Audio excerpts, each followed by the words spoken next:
Hello అండి. అందరికీ నమస్కారం. మీరు ఐటీ ఫీల్డ్‌లో ఉండి ఫ్రంట్ ఎండ్ డెవలపర్‌గా కానీ, లేకపోతే జావా డెవలపర్‌గా గానీ ఉండి ప్రస్తుతం జాబ్ సెర్చ్‌లో ఉన్నారు అంటే,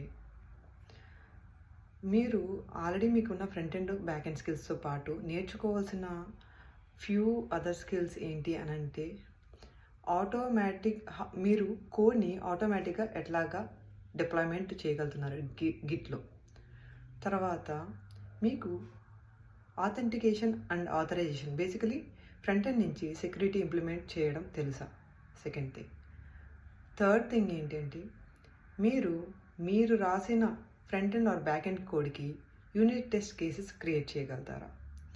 ఫోర్త్, మీరు రాసిన కోడ్‌ని క్లౌడ్‌లో డిప్లాయ్ చేయగలుగుతారా? సో, ఈ బేసిక్ థింగ్స్ కానీ తెలుసుకుంటే మీరు 100 మెంబర్స్‌లో కాంపిటీషన్స్‌లో నుంచి 50 మెంబర్స్ కాంపిటీషన్స్‌లోకి వచ్చేస్తారు. దీంతో పాటు మీరు మీ అప్లికేషన్ యొక్క పర్ఫార్మెన్స్‌ని ఆప్టిమైజ్ చేయగలుగుతారా? So, I'm going to repeat again. మీకు ఆథెంటికేషన్, ఆథరైజేషన్ ఇంప్లిమెంట్ చేయడం వచ్చా? కోడ్‌ని గిట్‌లో ఆటోమేటిక్‌గా డిప్లాయ్ చేయడం వచ్చా? కోడ్‌ని క్లౌడ్‌లో డిప్లాయ్ చేయడం వచ్చా? మీరు రాసిన కోడ్‌కి టెస్ట్ కేసెస్ పర్ఫార్మ్ చేయడం వచ్చా? పర్ఫార్మెన్స్ ఆప్టిమైజేషన్ వచ్చా?